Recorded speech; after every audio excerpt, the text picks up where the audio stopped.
Sorry. This meeting is being recorded. I'm gonna just mute a couple of you real quick. All right, so sorry about that. My name is Candace Kanker. I am with the Northern Arizona Alzheimer's and Dementia Alliance, and we are here today to present to you Caregiving at the End of Life. You don't know what you don't know. And joining us for that presentation, we have Deborah James, RN, and Esther Pipoly.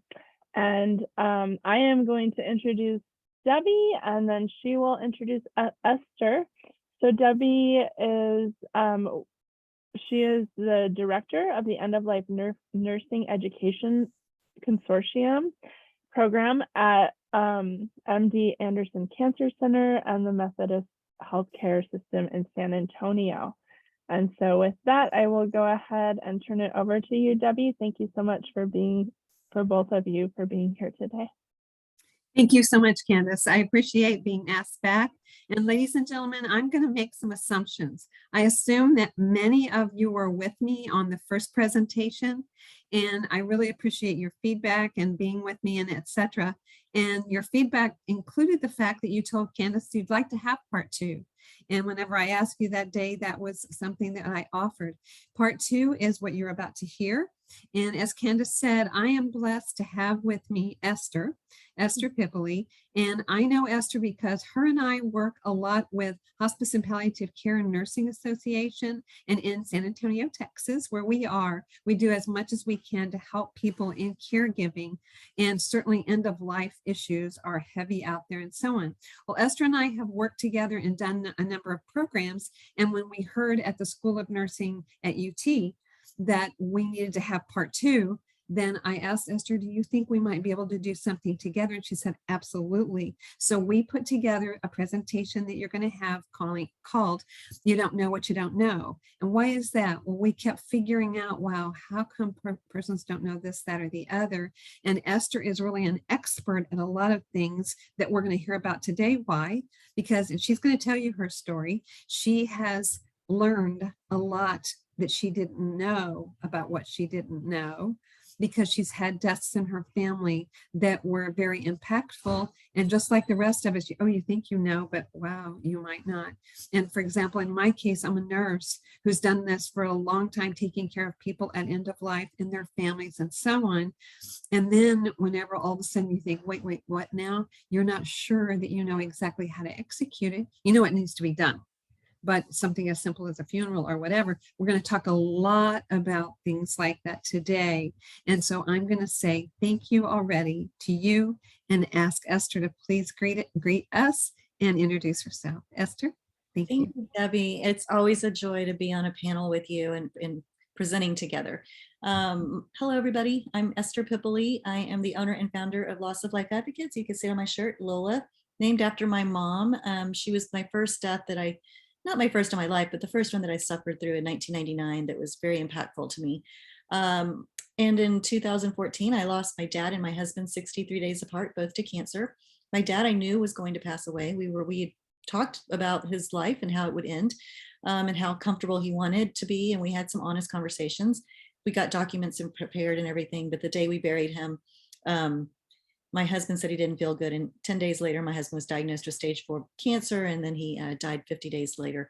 So it was really quick because I didn't know that my husband was dying the same year that my dad was actually dying. And through that experience and my background in insurance and benefits, I realized very quickly that there were things that I didn't know that affected me personally and financially.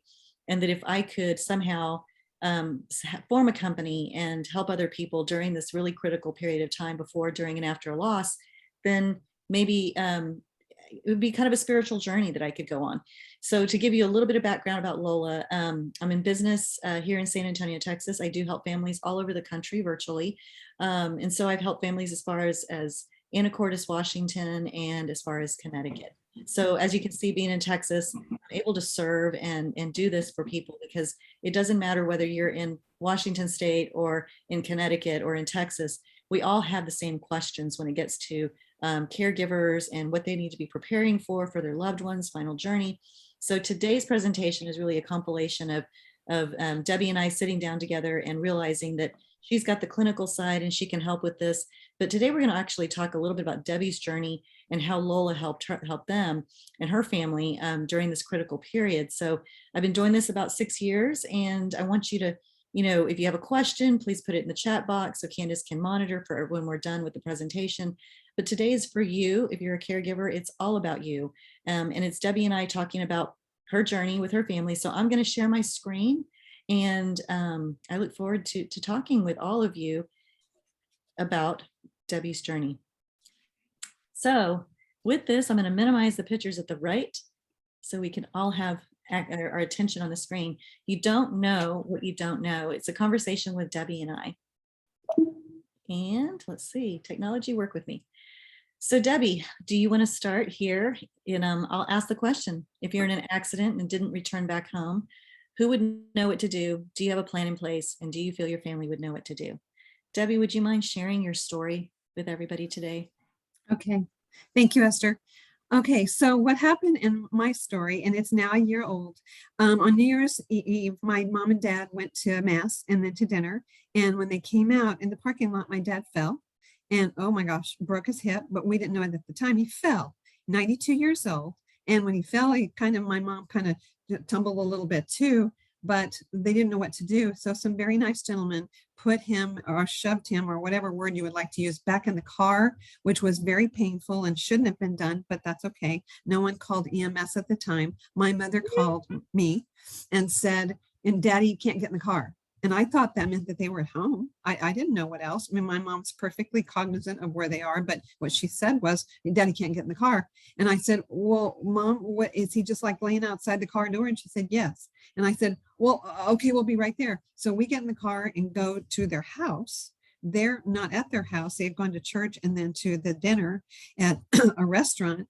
And so there they are in the parking lot at that place. And and then she calls, where are you? Where are you? Well, and so you can imagine in your own family, if this is happening, nobody knows what to do and how to do and what are you even talking about, etc. It's just an emergency. It's on New Year's Eve. So once again, all the melodrama of those things and occasions and etc. So bottom line is, whenever I get this call from, she's panicked, and I said, Mom, she said, where are you? And I said, well, we're at your, and then all of a sudden they are at her house. Good. And that's where we drove up to their house. My dad's in the car. Well, I can tell by looking at him. Remember, y'all, I'm a nurse, and I've been a critical care nurse most of my life. So when I see my dad, they're perfectly cognizant, perfectly able to tell, oh my God, it hurts, etc. I called the hospital, which I had left a little while ago because I was working there. And I talked to the supervisor there, and he said, oh no, let's have him here right away. So of course I called EMS. So what I'm saying to you at the beginning of the story is everything was pretty much like it would be for anybody else. Called EMS, got them there. Now, once they got there, that was hard because they couldn't get him out of the car. Once again, more melodrama, and we're trying to get him out. He's in a lot of pain, a lot of pain. So you can imagine that. I'm his daughter. I love my father, and I don't know what to do to help him. So they were going to have to do this, that, and the other. Bottom line, short story is, we got him out of the car and into the ambulance. Of course I go with him. Of course I'm at the hospital with him in the ER. And I've worked in that hospital in the ER. Thank goodness, because a lot of that meant that I could know and do and kind of be orchestrating this situation. And my mother was taken care of by my significant other. And so all is well. So what, is he going to have to go to surgery? Absolutely. He goes to surgery, has his hip fixed on New Year's Day. He's in the hospital. So that sounds like the good beginning. I mean, many of you may have had issues where, wow, it was a tough start, but things got okay. And then after surgery and etc. Well, you see in this picture, that's my dad right in the middle. That's my mom. And that's my daughter on my right side. Whenever you're looking at the picture, the right side is my daughter, Carrie. And so literally no one in my family knows. My brother, I have one single brother, that's it, and no sisters. So bottom line, what am I going to do? Call the family. And so when Esther and I are talking about you don't know what you don't know, you don't even know who to call, what to do, etc. So this is from, once again, the beginning. What's in place? What should we do, etc. Thank goodness, because I'm a nurse, nobody really cared that I was there. Now, I must tell y'all, this is COVID time. when all this is happening. And y'all probably remember in your own world how it was. You had to be one at a time in a hospital room and maybe only one at all. So in 24 hours, maybe only one person could be there, maybe two, but not at the same time. Well, my mother, 90 years old, was not able to get here, there, and yon by herself. So I kept having to take her everywhere. Well, that's the good excuse. I have to take her there. So that means I get to see my dad. So all that's beautiful. And my dad's gone now, but I can tell you in terms of looking back, I have not one single regret because I have the opportunity, because I'm a nurse, to be able to go and take my mom, go get her, bring her back out, go tell somebody this or that. But I keep getting to see my dad, except for, and it never snows in Texas. It just doesn't. Well, at least not in San Antonio. It doesn't snow here, but yeah, it did. So for those 2 days when my dad was in another facility, no one could go. Nobody in the city was moving around at all. So except for those 2 days, and literally my dad was in the hospital for 3 months. And so bottom line to that is it was hard and a long road and etc. So this happened on New Year's. And so, well, New Year's Eve, and he died the day before Easter. So I can say that in the trajectory of the whole thing, it was the good, the bad, and the ugly. And once again, you don't know what you don't know. Caring for things, people at the end of life, I'm in the midst of what about this and what about his hip got fixed. His hip should have been able to be okay, healed, and let's move on. But it didn't. As the healing process continued, there was ups and downs, and he wasn't able to eat much. And that's odd for my dad. We moved him to, it wasn't an assisted living or anything like that, but kind of, it was a SNF, a skilled nursing facility. And so when he went there, food and eating and all that got to be an issue. So in terms of the trajectory of the story, he had a failure to thrive sort of situation. And so he started losing weight, et cetera, suddenly had to go back to the hospital. And once again, remember, I'm a nurse. And so I do know a lot, but I don't know what I don't know. And so I'm stumbling on these things. And should we put a tube in? And many of you may have gone through this. If you're caregivers, and I believe that's who most of you are, is caregivers, maybe your loved one had to have a tube, maybe oxygen, maybe this, that, and the other in terms of being able to feed them and etc. And what about the money? And what about insurance and etc. So many things about that is whenever Esther asked, do you have a plan? Do you know exactly what you're going to do? What about your family, et cetera, you know, there's just a plethora of things that you need to do and have to do. And the bottom line, I'm a school of nursing faculty person, and I can tell you every day I ask my student, what's this all about? And the answer has to be, it's all about the patient. It's all about the patient. So in this situation, my dad was the patient. Until he died, he was still the patient. And that's what I advocate for you, is to make sure that that family knows that we in caregiving, you all are caregivers. I'm in a different line of caregiving, but also a family member caregiver. And so all of it is about the patient. So Esther, I'm going to give it back to you. We can talk more in other slides and so on about the actual trajectory of what happened, but I'm going to turn it back to you at this point. Great. And Debbie, thank you for sharing that. And the reason we lead off with that is because I wanted everybody to, you know, if you've been with her through the first part of her presentation a couple of months ago, you know, it's important to know that even Debbie, being a nurse and a professor and working in hospitals and guiding other people through the educational process, at the end of the day, she called me and said, Esther, what I don't know, like what do I need to be working on right now? My dad is going through this situation. And the first thing I told Debbie was, you know, you're a caregiver, you're a daughter, and you're a nurse. So right now, take off your nurse hat and just be the daughter. What would you do, Debbie? And so we talked through these difficult conversations about her dad saying to her that he didn't want the feeding tube put back in his stomach. And there were some difficult conversations that caregivers have to go through. And sometimes they don't have that confidentiality with somebody else. It's hard to talk to other family members because everybody, of course, wants somebody to thrive. And it's really hard to make that decision when to let go and when to allow the other professionals to come in so that you can be the daughter or the sister or the brother or you know, the parent, the spouse. And that's important. And that's what today's question really is. I always tell people there's two ways to look at this conversation. One is, you know, if you left to go home or left to go to the pharmacy to pick up a prescription and something happened to you, what is that plan in place? What does that playbook look like for you and your family members? And what are the resources that are available to you? So today's question really is kind of twofold. If you were in an accident and didn't return back home, who would know what to do? Do you have a plan in place? And do you feel your family would know exactly what to do and who to call? So with that, we're going to go to the next question, or the statement of the reality is what you probably think is my wife or partner will know who to call, what to do. They'll know that to call their CPA, lawyer, financial advisor to protect the family. And if you're a business owner and you have some type of business affiliation, your family and business will figure it out. But the truth is, and this is only based on my own personal experience, your affairs are probably in multiple places, meaning your financials are with one person, your legal affairs are with another person, or maybe you don't have your legal affairs in order. Your family and hard work becomes vulnerable. And that's personal, and if you're a business owner or from a business standpoint, but your family does become vulnerable because there's a lot of people that prey on families during this very difficult time. Friends and family will go into self-preservation mode. And unfortunately, theft happens. Who to trust? You know, I always tell families when they start going down the path of having to take a journey with hospice and palliative care, you know, interview several different teams. You know, your doctor and your nurses are going to make recommendations on what hospices are really good. But the truth is the marketing person, they're the Cadillac, they're the one driving up, they're handing out their business cards and selling services. It's the team that's coming in to take care of your loved one that you want to make sure you understand who those people are, because you don't want something to happen and for theft to happen. And theft doesn't have to be of money or items or identity. Theft can be of time, people that maybe take time away from you spending time with your family.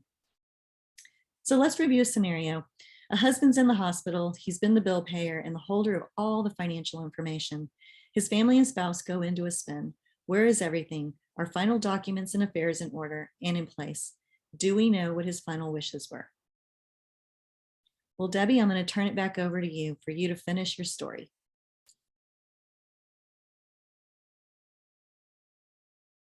Hello, Debbie? Yeah, I couldn't get off mute for a second. I'm so sorry. I was like, hello. It's happening. Okay, so what you're seeing there, as Esther said, many of the things that she just touched on are what happened to us, and that is we wanted to do what my dad wanted us to do, and he literally was engaged the entire time. I mean, he was in the game and constantly told us what to do, and I will never forget as long as I live. We were talking about putting a big tube. He had a tube in his nose and he kept pulling it out, which happens. I mean, people get confused at the time. They pull it out, it hurts, yada, yada. Once again, as a nurse, I get that. Or we could put another Dobhoff tube in that would be a different kind of tube. And we would have to go downstairs and do it as a procedure, etc. When I was describing all that to my dad, I said, so which one do you want to do? And he looked at me very seriously on the stretcher, ready to go out the door, and said, sounds like the outcome will be the same. And I thought, what? And I said, what do you mean? And he said, death. And I thought, oh man. And he was right. And so that's what I said. Well, that's true. And he goes, I guess it really doesn't matter. So he was basically acquiescing and turning it over to us to say, okay, this is the right thing to do. And we continued to do things like just like that.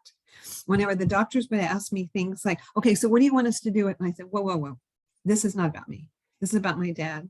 And whenever you're asking me about CPR and you're asking me about things like that, the question is, what does my dad want?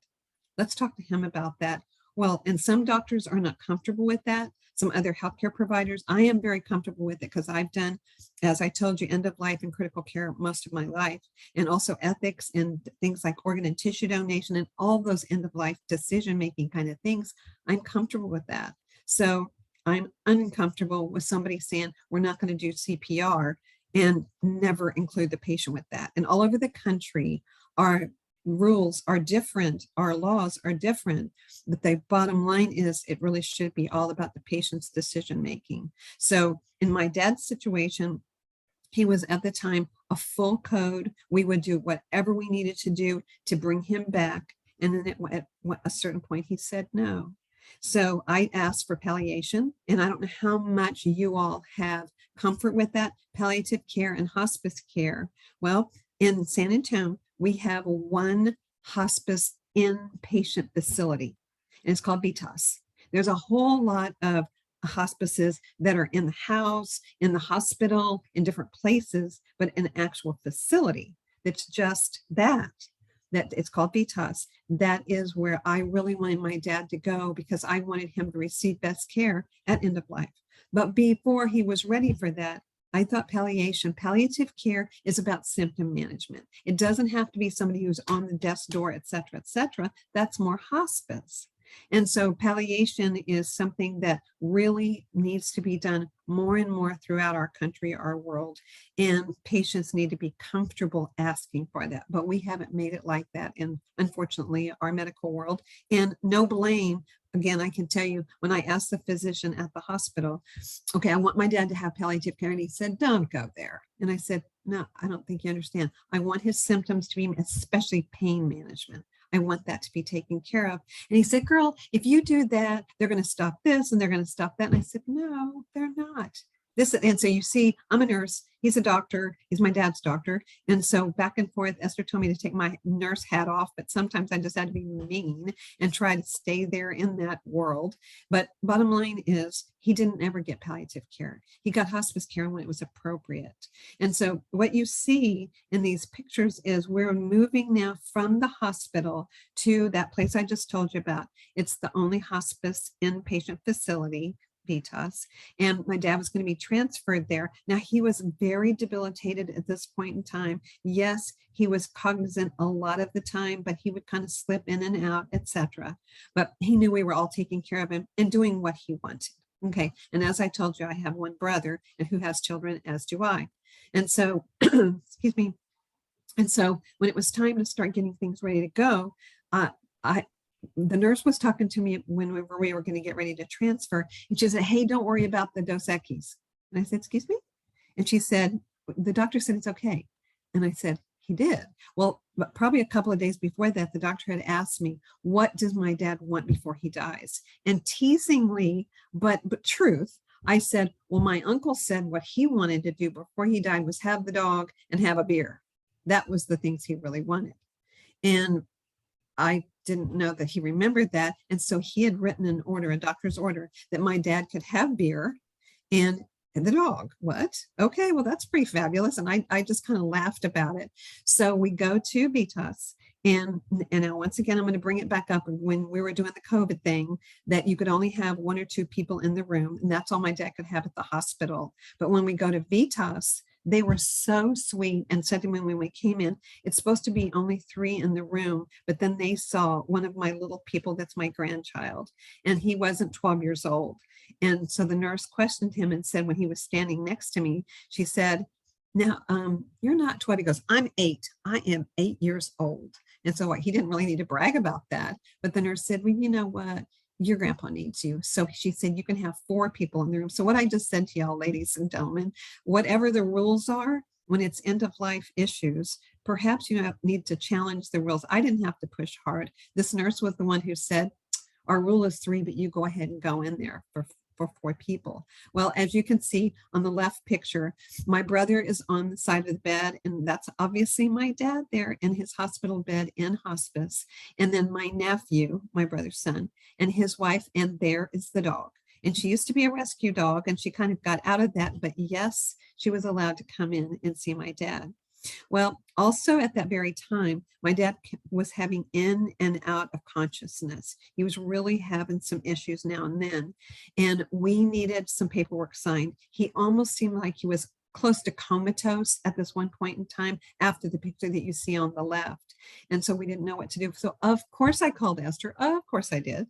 And we had to have some paper signed. And how the heck was this going to all take place? It had to do with everything from will and the burial and stuff that, once again, I didn't know what I didn't know. I could tell families, I could tell loved ones and so on, well, what you'll need to do as a nurse, I can tell them that at the hospital, you'll need to do this, that, and the other, but I didn't know what I was talking about because I didn't know how to execute. I didn't know how to make it happen. And that's where Esther comes in.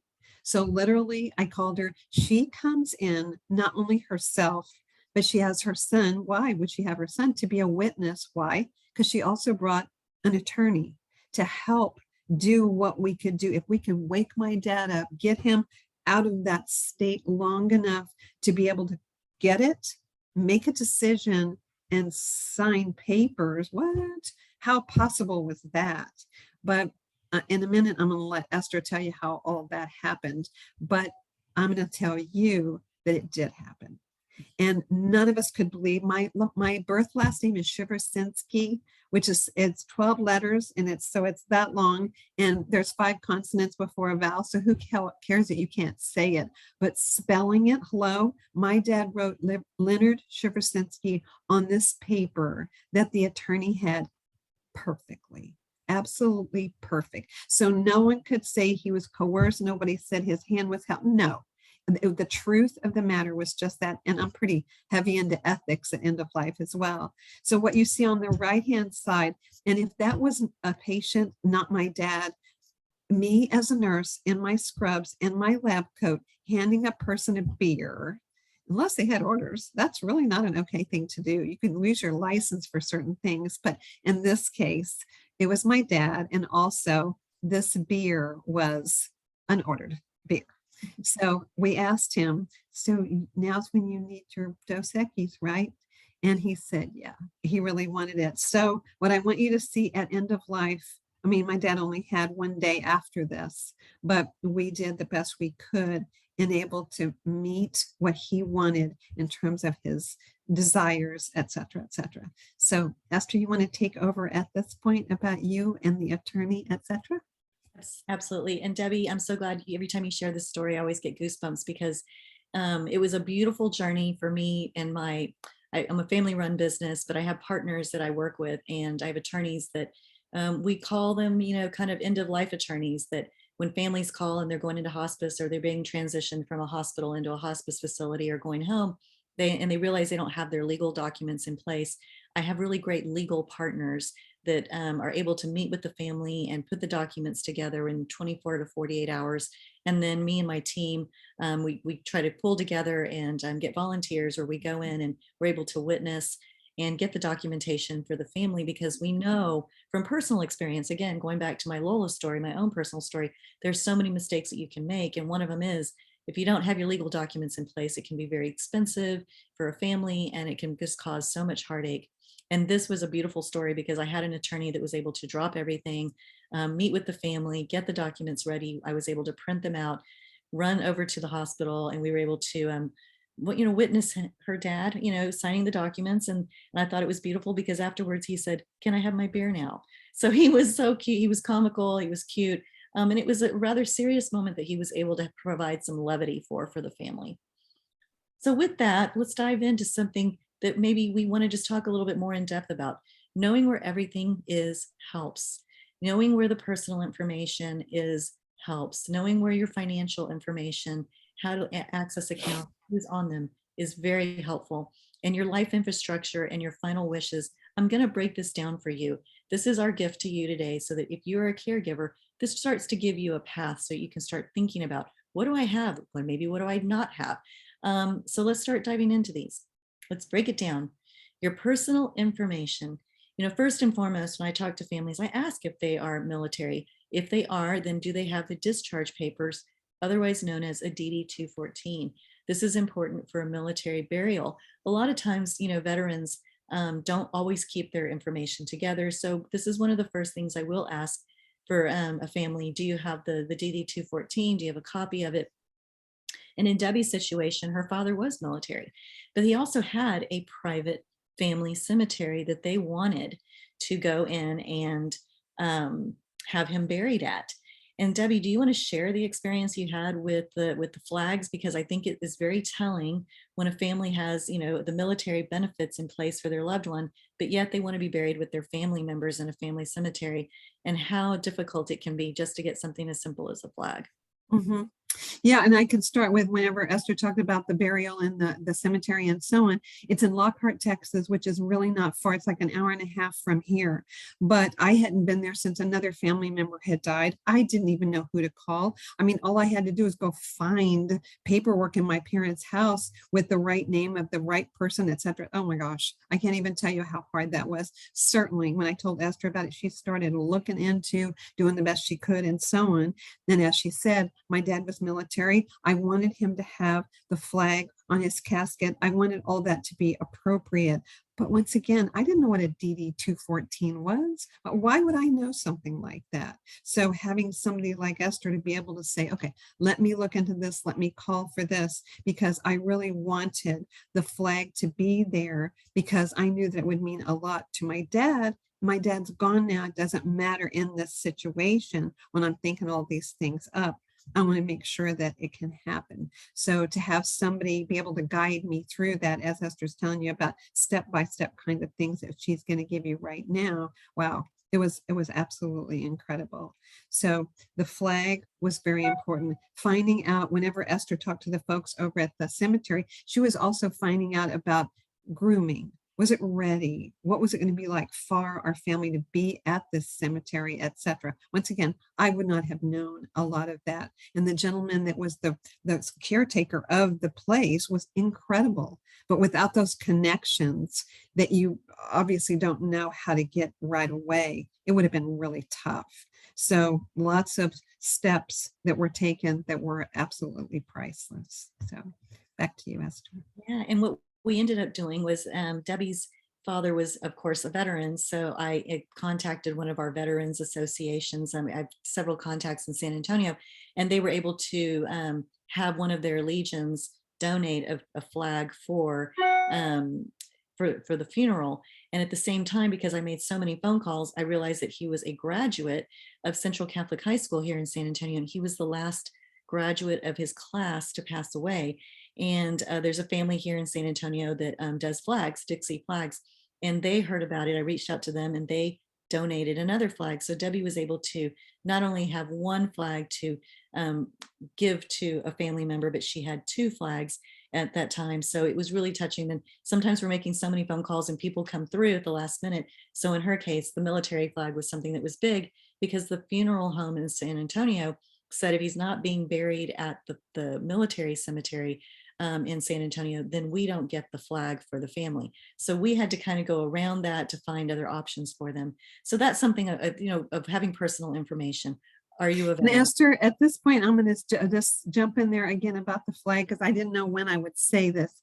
But for some of you in the audience, you might think this is kind of weird, but I'm one of those kind of spiritual characters.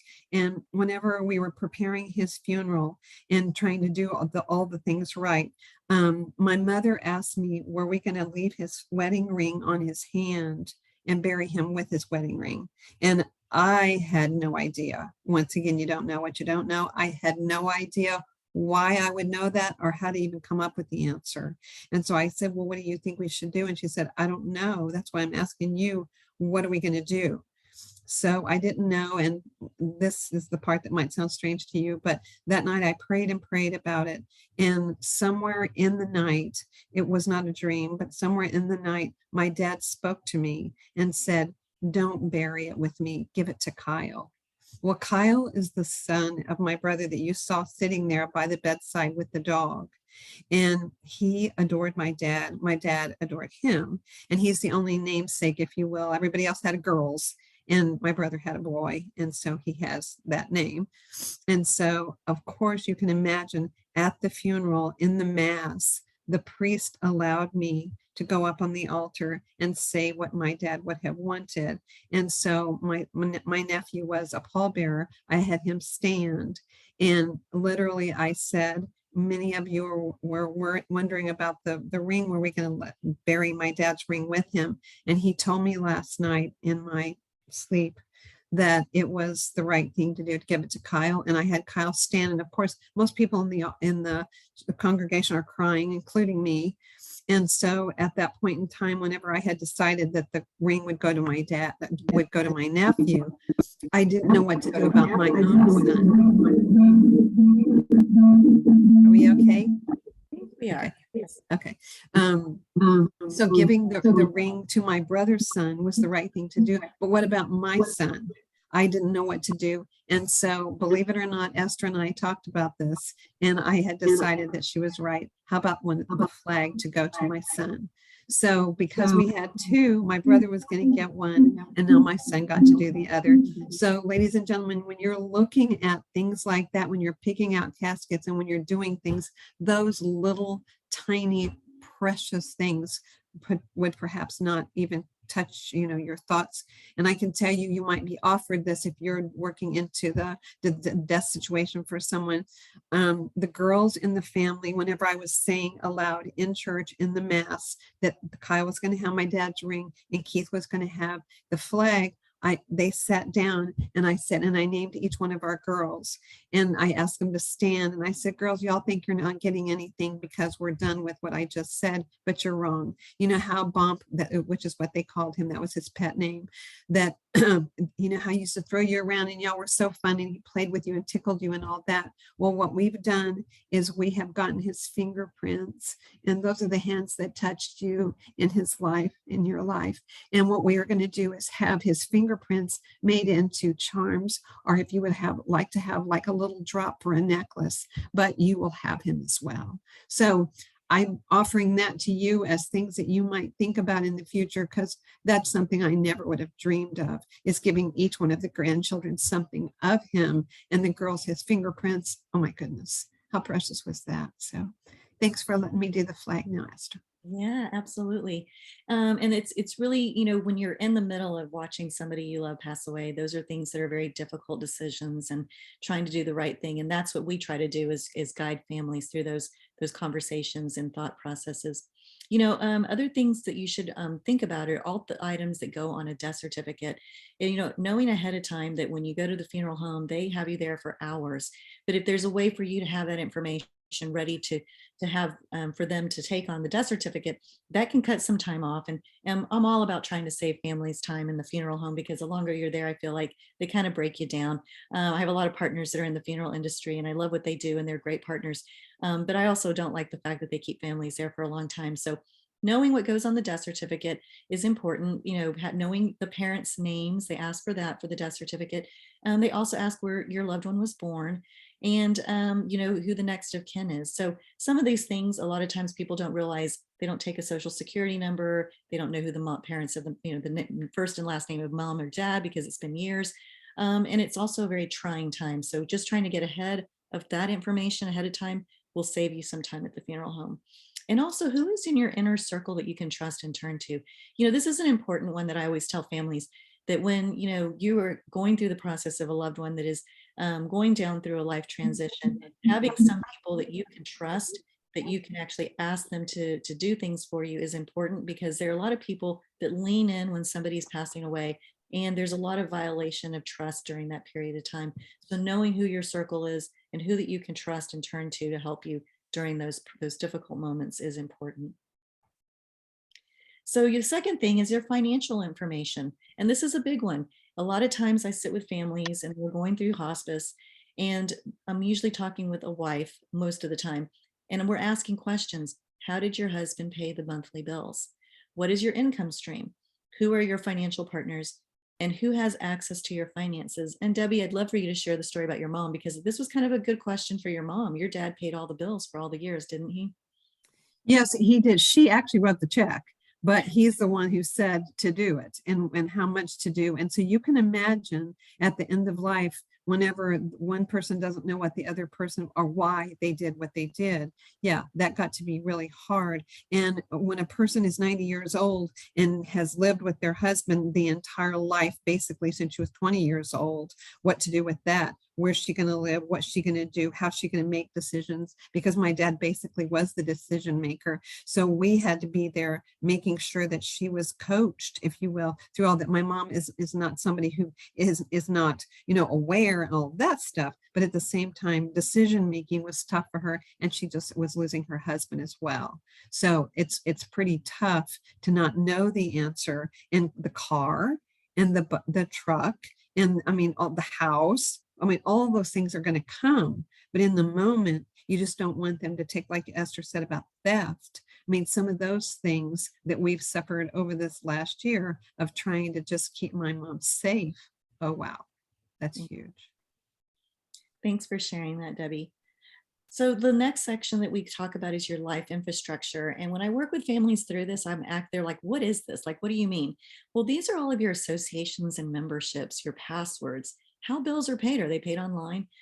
Military information again, insurance, is there pensions? that your loved one is receiving, and are those pensions transferable upon death to your spouse or your mom or your dad? And then the benefits like Social Security. For many people, you don't realize that the timing of when you get paid your Social Security benefit for the month and the timing of somebody passing away, Social Security will sometimes, if it's a very short window between the time of payment and death, will come back and take that money back out of the account. So talking families through exactly like what type of associations were your loved ones a part of, their memberships, making sure you acknowledge them and let them know that maybe your loved one is passing away, or to stop sending the mail. Even that, the mail is a big one in itself, that there's so many times that people forget they're at the hospital or they're at a facility with their loved one and nobody's picking up the mail. So a lot of times there's theft that can happen with that, with somebody realizing that the house is empty. So I always recommend when I'm talking to families, when we're talking about life infrastructure, who's taking care of the pets? Also, pets grieve. So they know when there's a life situation going on, they start acting differently.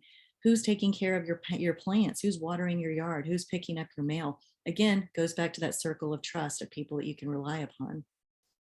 And then your final wishes. You think you have a prepaid for a funeral, but what is in the contract? A lot of times people don't realize that, like in Debbie's situation, had her dad prepaid for a funeral ahead of time. He may have not realized, oh, the military is going to take care of some of this. Oh, but I do want to be buried in a private cemetery, with family cemetery. So sometimes looking in the contracts when you're prepaying for these benefits is important to know exactly what's there and what the value is, and if there's going to be a differential in cost for families.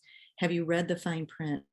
Have you discussed with your wishes with your family? Again, whether you're a caregiver caring for somebody you love, or whether you're watching a loved one slowly go through a life transition, having those discussions with your family for them to know what is in your playbook, but also what's in the playbook for your loved one. And do you have a blended family? This is a big one. I myself, my husband and I had his, mine, and ours. And so when his life was coming to an end, his children were not really aware of what his wishes were, but yet him and I were on the same page, and he had expressed to our children what he wanted. And so his children kind of felt a little left out, and it made it a little awkward. We're going through this really confusing and hard time. It's very sad. And then you add the confusion on top of all that. And with a blended family, things can easily get taken out of context, and anger can easily seep in. So having conversations with your family, with your children ahead of time, and letting them know that we're telling you what it's going to be. It's a very uncomfortable conversation. We want to be cremated, or I want to be buried. This is what I want. Getting it out is kind of like toothpaste. Once it's out of that tube, it's out. You cannot put it back in, but it's the best gift you can give to your whole family, for your children to know what your wishes are. And then your final wishes are more than just your legal document. It is knowing, do I want to be an organ donor? Do I want to be cremated? Do I want to be buried? Do I want a celebration of life? Do I want a favorite cocktail served? What kind of readings and songs do I want played at my church service? Do you even want a church service? We know that from the last couple of years with COVID, a lot of families were kind of robbed of the normal process that we go through with a regular funeral.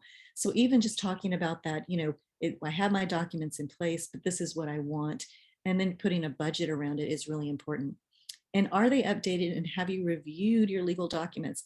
There are a lot of times I talk with families, and in Debbie's situation, her dad was a very well-kept man. He was very organized. But at the end of his life, when I said, Debbie, does your dad have a will? And we went through that together, because she was like, well, he's in and out. He's asleep.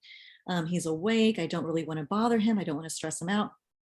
And then I told her, in the state of Texas, if you die without a will, the legal fees to probate an estate can be $4,000 and up. And I don't know what it's like in Arizona, but that's really costly here in Texas. And if you have a will, then it really is something as inexpensive as $1,800. Excuse me. So knowing where the documents are and having them updated is important.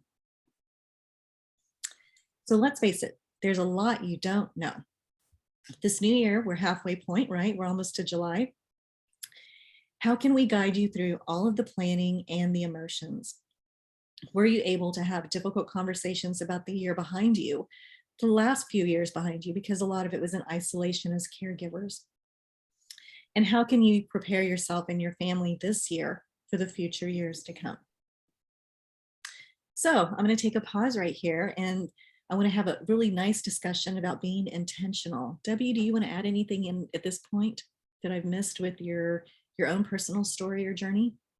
No, but I would like to say, whenever we both of us have mentioned about organ and tissue donation, there's something that I know that a number of you may have already said your wishes and know and have told others what you would like to have done for yourself.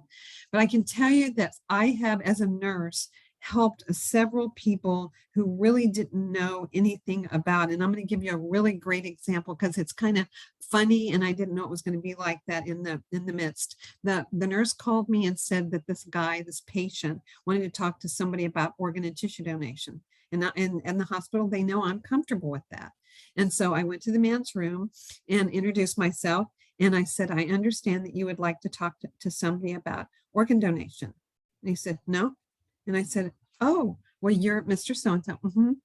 And you did not ask to have someone talk to you about organ donation? No? Okay, well, did you ask to have someone talk to you about something? And he said, yeah. And I said, what was that something? And he said, my innards. And I said, excuse me? And he said, I want to talk to someone about my innards. And I said, well, sir, what innards would those be? And he said, you know, like your heart, your liver, and your lungs. And I said, oh, okay. Well, those innards. Okay, we can talk about that. So what I want y'all to hear me say is I went in there with using the language that the nurse used with me, and that's perfectly comfortable. But this man probably thinks an organ is something you play at the church, and something you have inside you is your kidneys and your liver and all that stuff.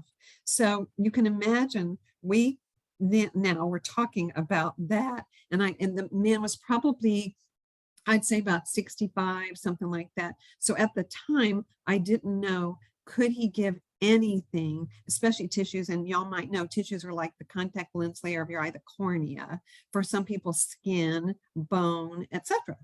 And so I didn't know for sure what he might already be thinking, but he wanted to talk about his innards. And I thought, probably based on what I knew, the little I did know about him, he probably could not donate a whole organ for transplantation. And if that's what he wanted. So once again, I don't know. So I'm going to ask him questions. And I said, well, sir, can we start with, would you like to donate your body to maybe be able to help? Nope, the little woman wouldn't like that. Okay. So we're not going to talk about whole body donate. No. Okay. So I just dropped that whole subject right there. And I said, well, let me just tell you this. Sometimes we get to an age that we can't donate certain things like your liver and your kidney, but it might be okay to donate something like the contact lens layer of your eye, which is your cornea. Oh, he wanted to talk all about that. So we talked about that, and I've done that with children and so on. But bottom line is he wanted to talk about that some more.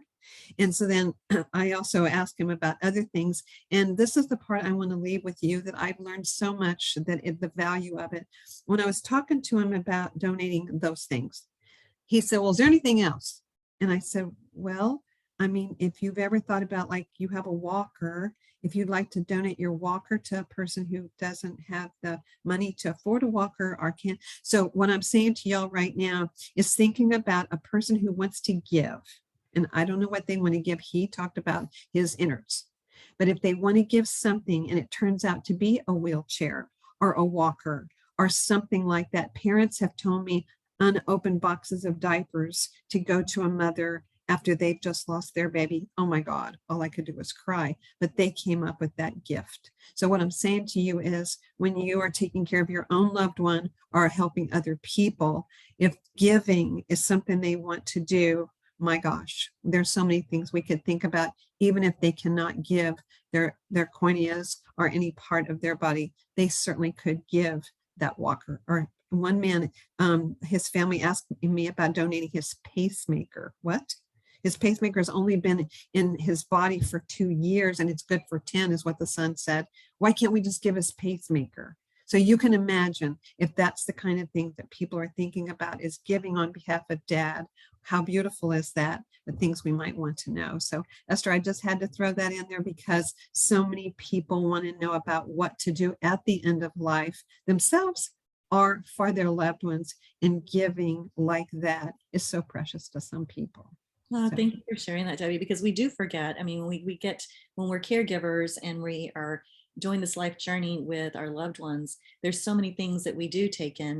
We have wheelchairs and walkers and all the stuff that goes into caring for our loved one. And then when they pass away, it is, what do you do with that? And that can be a beautiful way to help move forward or pay it forward to other families that are still in the middle of that journey, without having to, some people throwing stuff away. Trying to find a way to figure out how to give back is always beautiful. So thank you for sharing that with us. So let's talk about love. And I know that we're going to take a little bit of a turn here, but this is the part that I like to talk about with our caregivers. Love is the product of truthful communication. Love is the willingness and ability to allow others the right to make their own choices for themselves without any insistence that they satisfy me. And loving myself is having the willingness and acquiring the ability to allow myself the right to make my own choices for myself without the needs for the approval or of others. So this is when we start talking about you, the caregiver, making sure that you have the right things around you. And love is such an important one because you are giving the biggest gift of love to your loved one by caring for them. And there are days when we know that it can be difficult and it can be a challenge, and you can forget how big love is. And when you're taking care of somebody, I just want you to know, from me to you, from one caregiver to another, thank you for what you do. And you couldn't have done it, or can't do it, without loving your loved one so much. And we know that self-care for you is important, and self-care while caring for a loved one is even more important. So for you, here are just a few little tidbits that I'd like to share. Knowing when to take a break, knowing when to ask for help, having resources to turn to, not being afraid to ask for help, and understanding you're not grieving alone, and understanding that you are grieving your loved one. If you are actively taking care of somebody that's in a life transition, that has Alzheimer's or dementia or Lou Gehrig's, or somewhere where they cannot communicate with you, or it's not the same, we know that understanding that you are grieving actively is very important for you to have someone to talk to get help with. I am certified in the grief recovery method. And so we do a lot of caregiver grief support groups here in San Antonio for our caregivers so that they can process through what they're feeling while they're caring for their loved one. So let's talk a little bit about grief. You're not alone. Grief is the normal and natural reaction to a loss of any kind. Grief is the conflicting feelings caused by the end of or a change in a familiar pattern of behavior.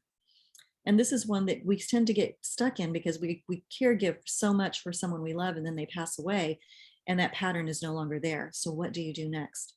Grief is the feeling of reaching out for someone who has always been there, only to discover when you needed them one more time, they're no longer there. But grief is also the feeling of reaching out for someone who has never been there, only to discover that when you need them one more time, they're still not there. So grief is a very wide, band of feelings. And that is something that as a caregiver, I want you to lean in on and understand that you are not alone. So there's an emotional jail about grief. Your past is about 10% of fond memories and 90% of regrets. And your future is 10% of planning and 90% worry or fear. So the responsibility is what has happened, but how you choose to respond to the event today. Otherwise, you remain a victim in the emotional jail. I always tell families and caregivers to be present in the moment and to roll from one day to the next, but not to get stuck on what happened the day before. To always try to be in the present, to know that tomorrow's a new day, and that today, whatever you're going through with your caregiver will pass. And that as long as you have that emotional support team around you, and you know that you're actively grieving and you're taking responsibility for that, and what you're feeling is to not try to brush over what is happening, but to be present in the moment to go through it. So talking about that present moment formula, knowledge isn't completeness. Approval is an inside job, and unresolved grief drains energy and limits choices, and active grief recovery is essential to moving forward. Whenever I talk to families about caregivers and caring for their loved ones, and they're actively grieving this process, this life transition, I tell them, when we talk about like what's the appropriate amount of time for somebody to go through some type of grief recovery, when should I start talking to a chaplain? When should I start seeking grief groups? The truth is, if you broke your arm, would you go to the hospital today? You'd absolutely go to the hospital to get your arm reset. Grief is the same way. The sooner you get into having some type of support, some type of grief group, or some type of process in place where you're talking through your grief and working through it, the better it's going to be for you processing through and moving forward with your life. So fine, this is one of those words that we all tend to say to people. And as a caregiver, I hear this all the time: I'm fine. But fine is feelings inside not being expressed. So a lot of times, when we look back at the last couple of years and we're moving into the second half of 2022, know when to say, I'm not okay. Giving yourself that permission to say, I'm not having a good day. It's really hard. Know when to ask for help. Making that list of 3 or 4 people to say, look, you're always asking what do I need? I need you to come and sit with my husband for 2 hours so I can go and take a shower and just lay down. And having a team to turn to, a professionals. The Council of Governments in your area is a great resource for caregivers. If you don't have access to one, please let us know. We have Council of Governments in San Antonio, Texas, and all over Texas, and I believe they're nationwide that can maybe help you as a caregiver find people to turn to for support. And then getting your affairs in order as a caregiver is really important. It's more than about your loved one you're caring for, it's about you too. And a lot of times as caregivers, we get lost in that transition. And knowing when to review important documents and having them in order. So getting that together, having those things ready and available will take such an enormous amount of worry away from you when you're at the final moments with your loved one. You don't have to worry about that. You've got your stuff done. The paperwork is in order. And that, ladies and gentlemen, is the end of our presentation. And Debbie, I always like to end with this because you do a wonderful job. When I met Debbie and her mom and her brother before her father had passed away, we were going through what things they didn't know. And your mother was so sweet, and she was sitting in the room, and Debbie was running around, picking her up, dropping her off. And the first thing Debbie said after her dad passed away was, I'm going to have to figure out what to do with my mom. And, that it was kind of like the elephant in the room, right? Her father was passing away, and her mom was a social butterfly. When we went to the VITAS inpatient unit to do documents with the attorney, her mom was such a gracious hostess. She wanted to make sure everybody was comfortable, and she acknowledged them and was so grateful. And then after your dad passed away, I love ending with this story because your mom just is somebody that I turn to and say, you see, we worry about things and we spend so much time agonizing, and then a beautiful thing can happen. So Debbie, do you want to close us out and end with your mom's story? Okay, are we talking about the story of this right now, how she's doing? Yes, we are talking about that. Well, Esther is probably talking about the fact that my mom is doing okay. And as I said, she is 90, and the social butterfly she's in a place that it's for some people call them retirement homes. In other situations, they would be independent living. And so she's in one of those complexes that has, that's what the name of it is, Independence Hill. But you can either have the independent live by yourself in like an apartment kind of situation, or you need assisted living, or memory care, or nursing home kind of thing, etc. She's in the independence care part. And so she was going to church one day. You have to be on the first floor, the lobby of the building, to ride the bus literally across the street of this place, because you can do things on your own and all that, but you can't walk across this big giant street to go to mass. So you have to go on the bus. And so while she was waiting to get on the bus, this gentleman said, are you going to mass? And she said, yeah. And he said, well, you can sit here. And they've gone to mass, and they've gone to dinner, and they have all kinds of activities and bunko and bingo and dinners and all that at this facility.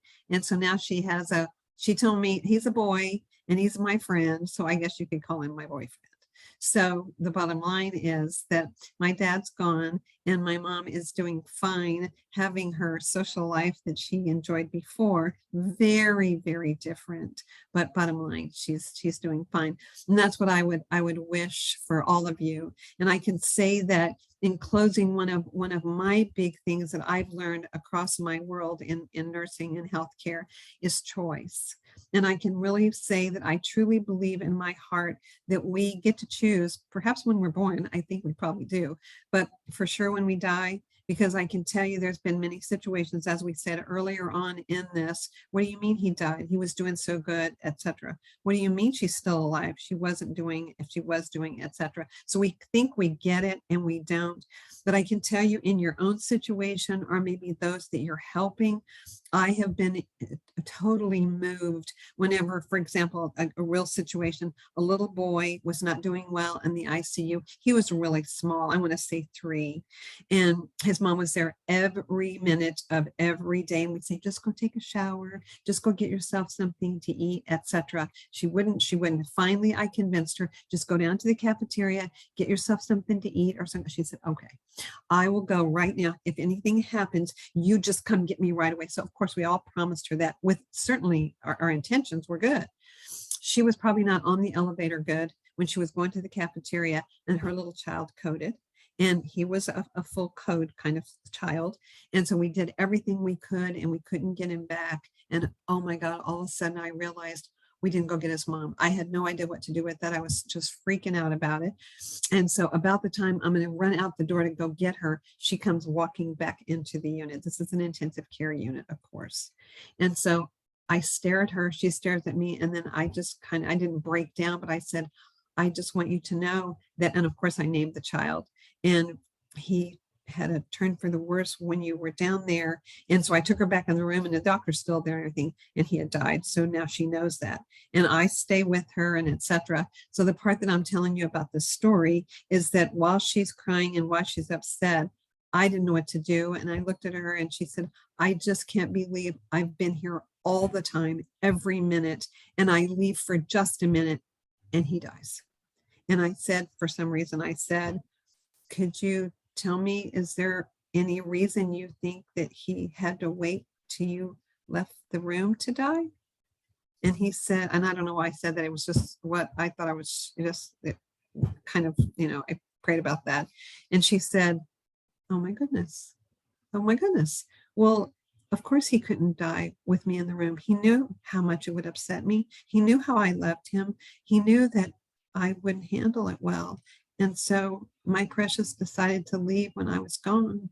And so what I'm saying to you is that's not uncommon. It happens so often that the person chooses to die real quick, or in that room, or without, or with something, etc. So I would ask all of you to consider that when you're caregiving and when you're giving care for your own self, that choice perhaps could be there whenever we actually die. So that's my closing thought. And thank you, Debbie, and thank you, Candace, for having us today. We really appreciate talking to all of you and sharing our story and how we work together. Are there any questions? And if not, I know that we're right at about the hour mark from when we started, and I know people have family members to get to and other things they want to take care of for themselves. So thank you for sharing time with us and allowing us to come into your home today.